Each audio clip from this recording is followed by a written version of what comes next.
Our children are going to have to relive the Dark Ages all over again. How come, after thousands of years of experiment, our new nation has come so far so fast? All this in less than 200 years.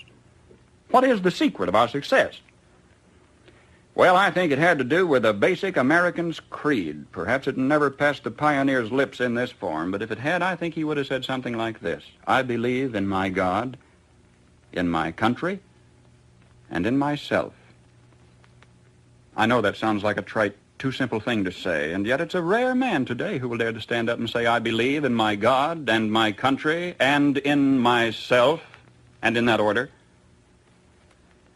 When the early American pioneer first turned his eyes toward the West, there were only Indian trails, or traces as they were called, for him to follow through the wilderness. Do you know today you can roller skate from Miami to Seattle?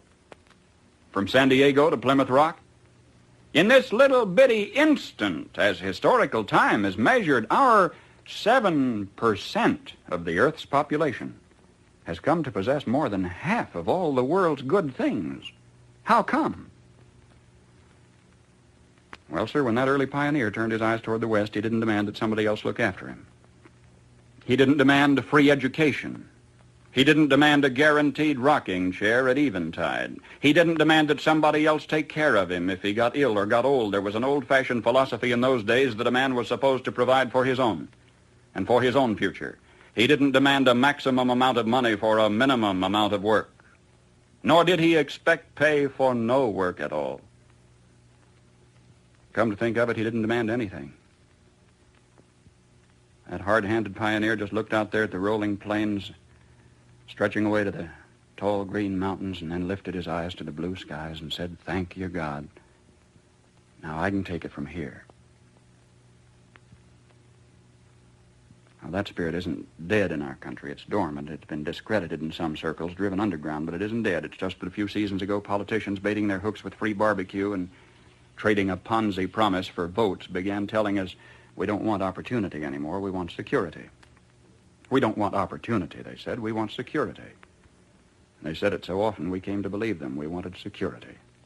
And they gave us chains, and we were secure.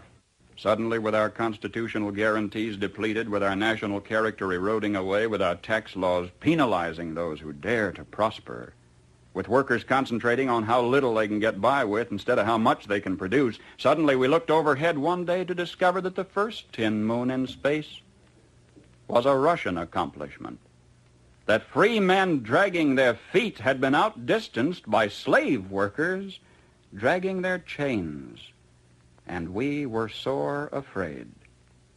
Perhaps this was a disguised blessing, too.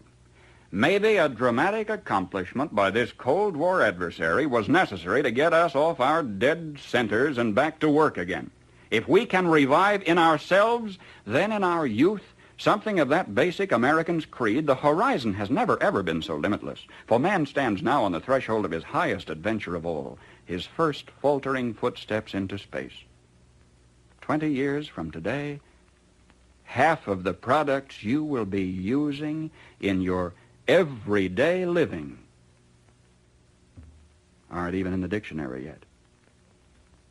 We've got it made. If we just keep on keeping on, we've got it made. And if we don't, we will follow those other great nation-states of history into the graveyard of ignominious oblivion. History promises only this for certain: we will get exactly what we deserve.